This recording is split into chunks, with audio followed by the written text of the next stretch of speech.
Property address, collectively the property that you want to put the legal property address, so that would be what you get off of the PVA parcel number.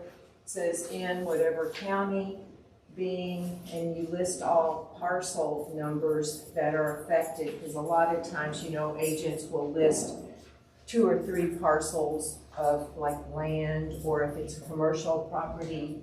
I've used the example before. I sold a property that it's a vet clinic now, but it had been like a used car dealership, and it was on 2 tracks in town, and one track was an old house that had been remodeled, and the other was the parking lot, and faced one street, and the building actually faced another street when it was first built. So it was 2 different parcel numbers and addresses.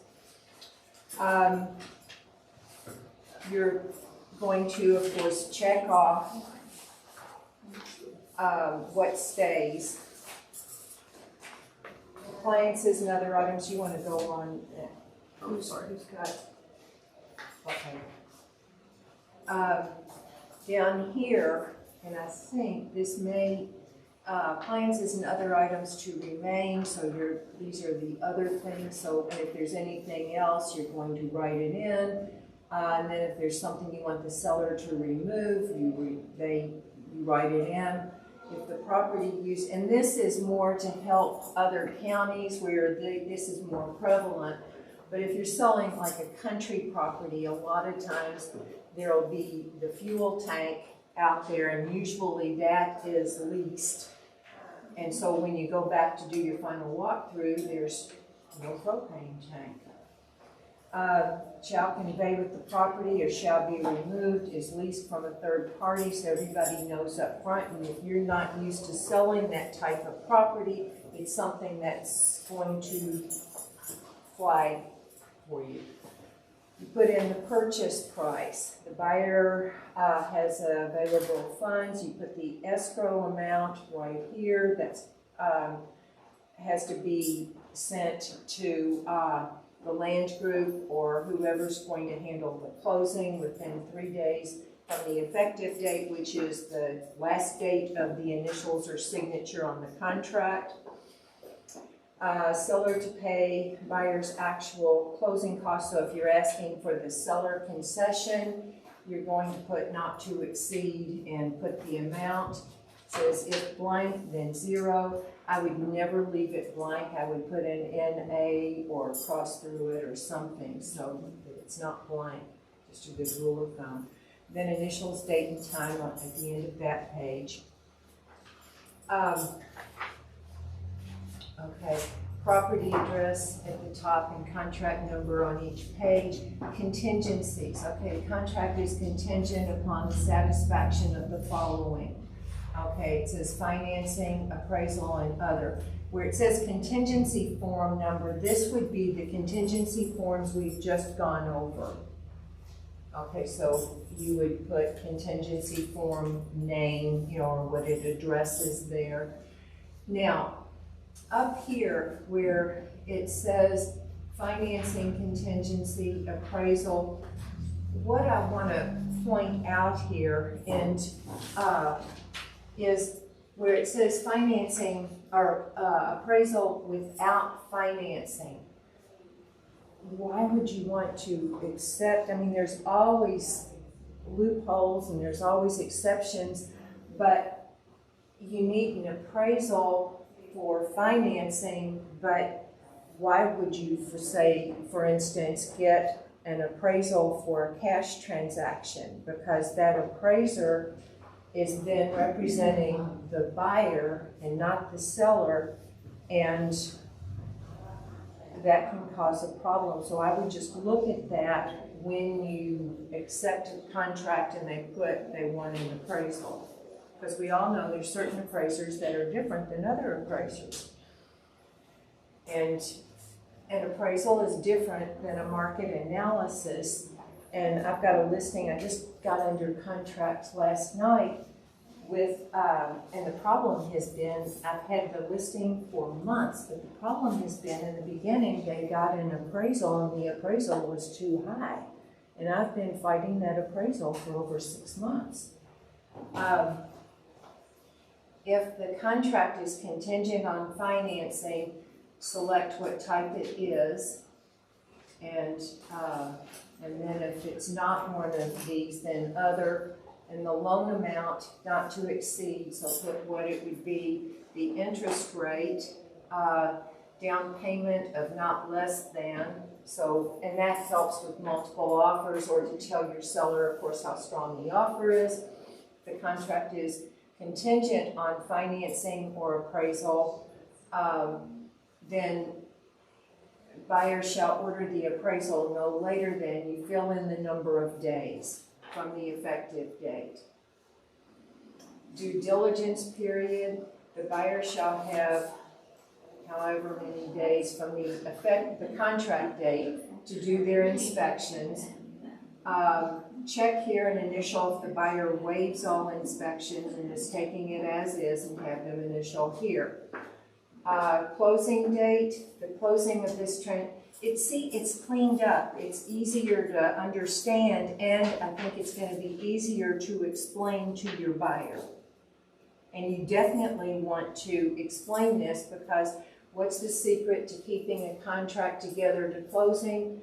You explain the contract, you explain each section, and you explain it the same as you do with every client, so that they're not coming back at you and saying, you never told me that.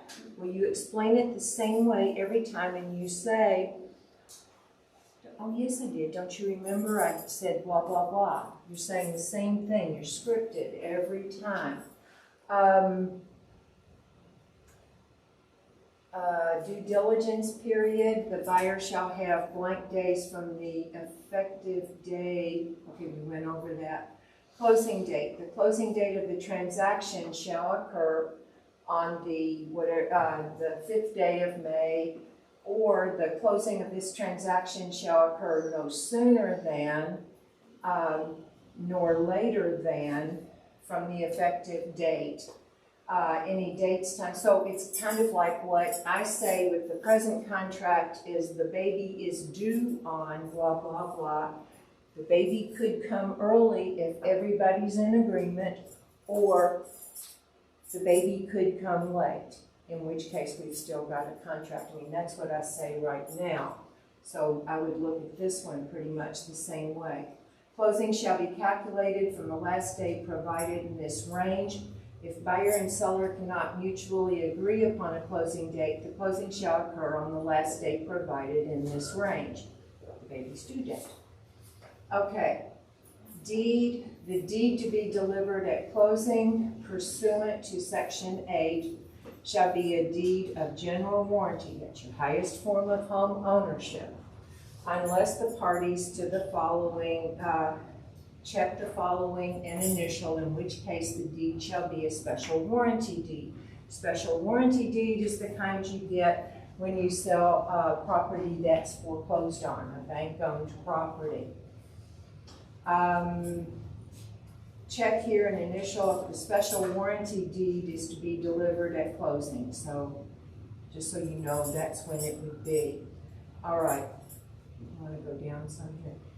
Now, they've taken out all the times of the essence throughout, all the scary stuff, but it's still here. But it's only in this one spot as far as I could see last night. All dates, times, and deadlines for the performance of any obligation herein except for closing, unless checked and initialed below, are of the essence and binding upon all parties. Failure to comply with any date, time, or deadline herein, except for the closing, unless checked and initialed below, shall be a material breach, and the breaching party shall not be entitled to any period to cure such breach unless expressly stated herein. Check here an initial if the closing date is also of the essence and binding. So we've gotten it out of there, but if you still want it, you can check it. Contract subject to additional terms set forth in addenda, yes or no? If yes, then you're going to put your form number and whatever you've named it. Expiration, the contract is not and shall not be valid and binding unless it's accepted in writing and signed by the sellers and buyers, and an original or a copy thereof delivered to the other party on or before at such time. If not timely accepted, signed, and delivered as provided above, this contract is not and shall not be valid in a binding agreement. So it's got to be signed, sealed, and delivered. Oh. Are these forms numbered somewhere? Because it keeps asking for the form numbers, but I don't see form numbers. What, the contract number? No, it has, well, it says on, addendum form number, addendum form name. Now, the addendum form is the new form. You number it yourself. And okay, I think I would number it myself, and they don't have a place. So maybe contract number, your contract number, A, or Yeah. Got it. Something to tell them to revise next year. Okay, to clean it up. Definitions, contract, closing, I think all these are the same. The appraisal, order deadline, due diligence period, that would be your inspection period. Effective date is your contract date. Escrow, we understand. Use of any singular term or plural shall be in the singular. Okay, that's all we understand. Escrow, I think we understand this. Disclosures, acknowledgement, and other addenda. Any representations or warranties set forth, this contract and disclosure set forth in sections 3B or D, which is this section, or any other addenda survive closing for a period of 12 months after closing. Property condition, the seller represents and warrants that there are no known material latent defects other than those disclosed in the seller's disclosure of property condition form. Common property regime, if the property is subject to a common property regime, HOA, condominium association, townhome association, maintenance association, upon buyer's written request, the seller shall complete and provide to buyer Bluegrass Realtors Common Property Regime Authorization Form within 3 days or comparable form which shall authorize the buyer at buyer's expense to obtain current legible copies of any regime documents from such regime's officers, directors, or management company, provided, however, that seller shall have no obligation to gather, obtain, or present such documents on behalf of buyer. I think that's the same. Except as disclosed in writing, the seller warrants that there are no leases binding on nor any tenant or occupant residing in or occupying the property, and seller shall not modify or amend any such lease without buyer's written consent. Disclosures, the following disclosures, if applicable, are incorporated into the contract by reference. The seller's disclosure of property condition, the condo seller certificate.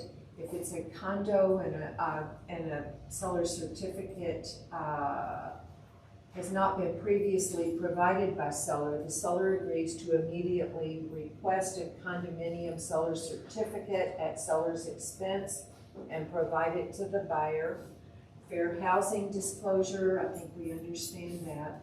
Lead-based paint hazards, I think we understand that. That's built before 78. Services acknowledgement. Buyer and seller acknowledge that a licensee in this transaction may receive a fee, commission, compensation, or other payments for services actually performed or rendered from a third-party service provider. The TRID, I think everybody understands that. Check here if seller is a licensee or one of its owners. Okay, and we shall give them time. Check here if buyer is a licensee or one of its owners. Buyer shall be solely responsible for inspecting the property's current zoning and neighborhood prior to executing this contract. And by execution hereof, buyer acknowledges that it has already satisfied itself with respect to such conditions. The buyer also acknowledges that current property taxes are not a guarantee or predictor of future taxes to be paid by buyer after closing. A change in ownership or construction of improvements may result in a reassessment that can result in higher taxes. Buyer shall be deemed to have constructive notice of any matter which is public information, known, observable, or could, with the exercise of reasonable diligence, become known or observable to buyer within the due diligence period. Regardless of seller's disclosure or failure to disclose such information, nothing in this contract shall be interpreted to permit the seller to provide false, misleading, or fraudulent information to buyer. The MLS, seller and buyer acknowledge that brokerage may disclose sales information related to the sale to a multiple listing service in which the brokers are a participant, and that the MLS and/or brokers may report this sale information to other MLS participants. On all of this, you'll get familiar with it and then summarize it to your client. Mm-hmm. That's what I did, is I just circled key points so that when we get to that part, it can just be a conversation of, this is what this says. Mm-hmm. You know, this is your chance to satisfy yourself with the property within this many days. Otherwise, we all know our clients' eyes are going to glaze over. Yeah. You want to take a quick break, come back and about financing contingency? Yeah. Sounds good. You want to have a quick break? We're almost done. No break.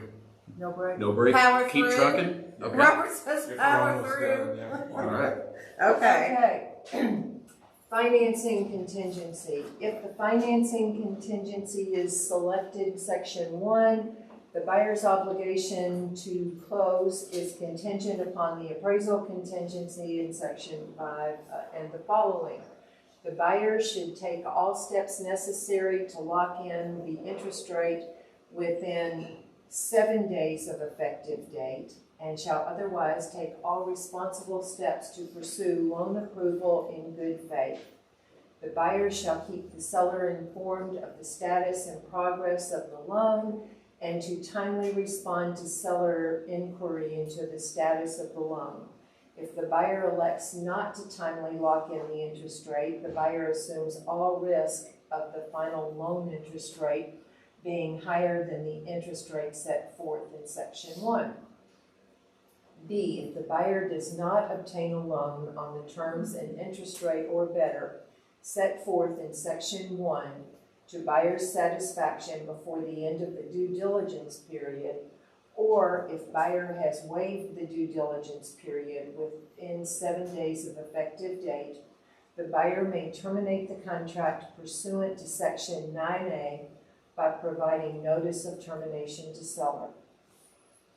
C, if the buyer does not terminate the contract under section 4B above, and if the buyer is thereafter unable to close solely as a result of a failure to obtain financing due to no fault of the buyer, notwithstanding section 9C or any other provisions herein, seller's sole and exclusive remedy shall be to terminate the contract, and payment of the escrow by the escrow holder is agreed as liquidated damages. Any questions about that? Yeah. I was just reading it. Where did it go? It said if they elected not to not have a due diligence period, that they could still terminate within 7 days of the effective date if the interest rate. What did it say about that? Did you see that up there? Well, B? The I think it says it. Thank you, John. It That's what I'm asking, is that what that says or no?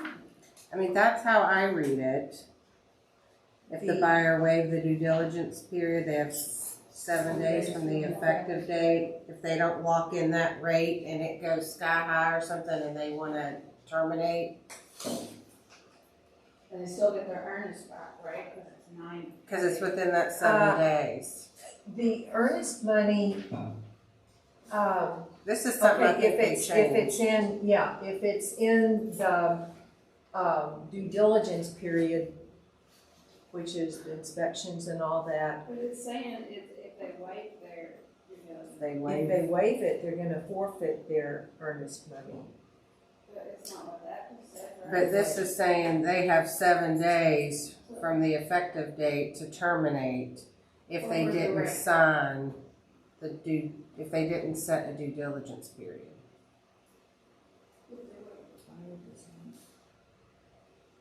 That's what I'm saying, I read that, and I was like, wait a minute, what's that say?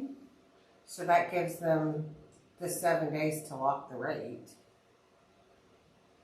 That kind of goes along with that at the top. Right.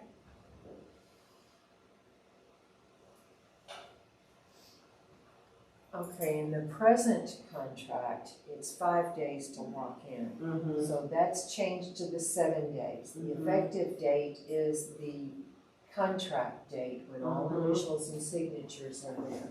Mm-hmm.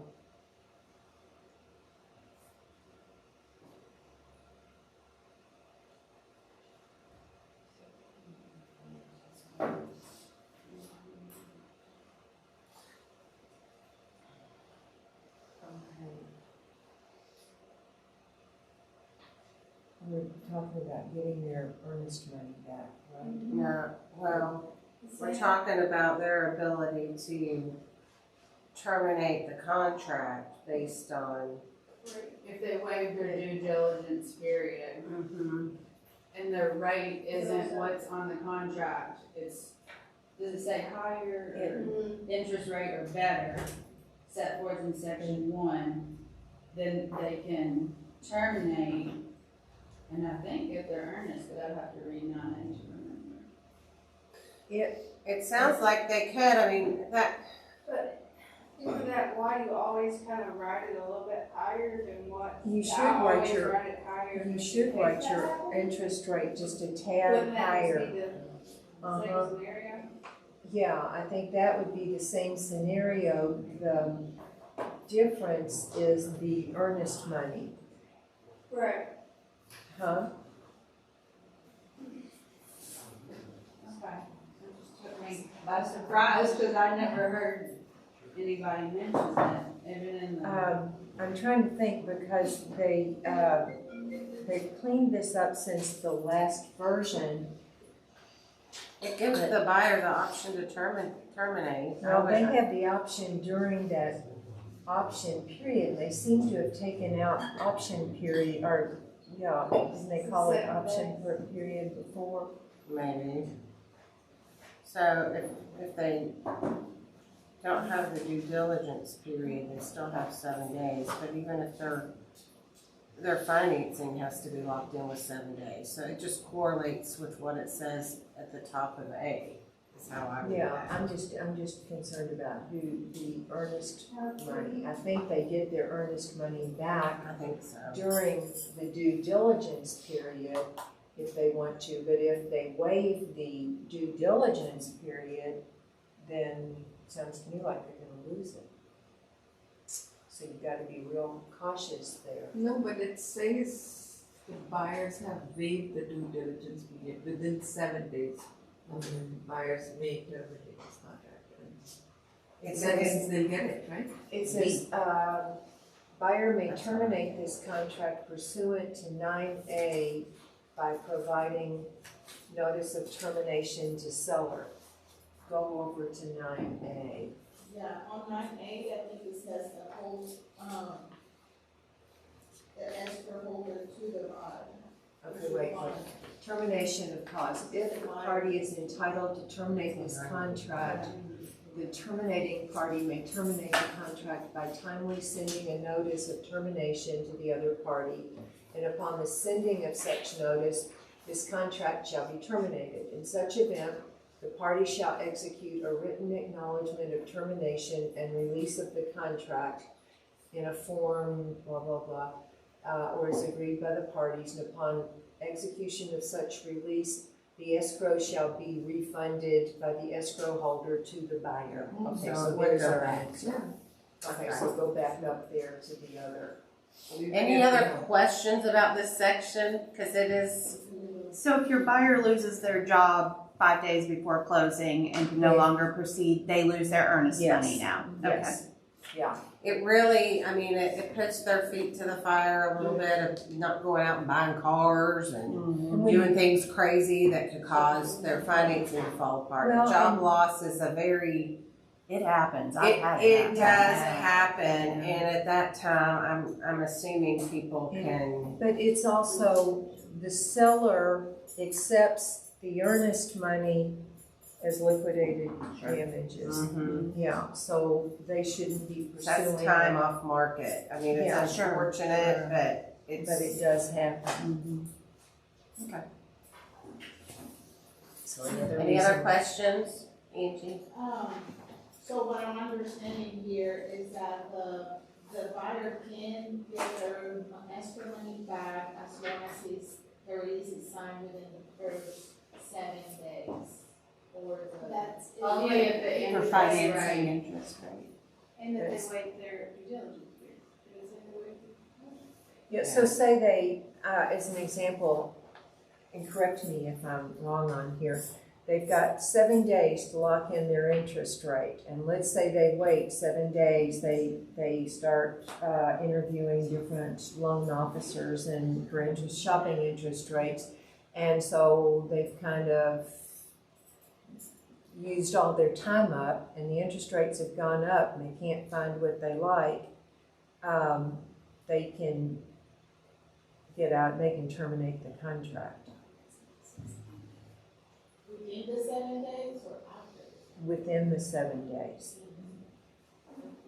Would they have to prove that the interest rate was higher though? Because it's only for interest rate Yeah, they couldn't get it, at the yeah, contract. so that's where I would typically. Well, and I think it says too, like, if you don't lock in your rate and then the rates go higher, tough, you're not Right. getting out. That Right. was you not moving fast enough, so you're gonna have to go with the higher But rate. if they do it in the first 7 days, they're gonna get their earnest money back. Okay.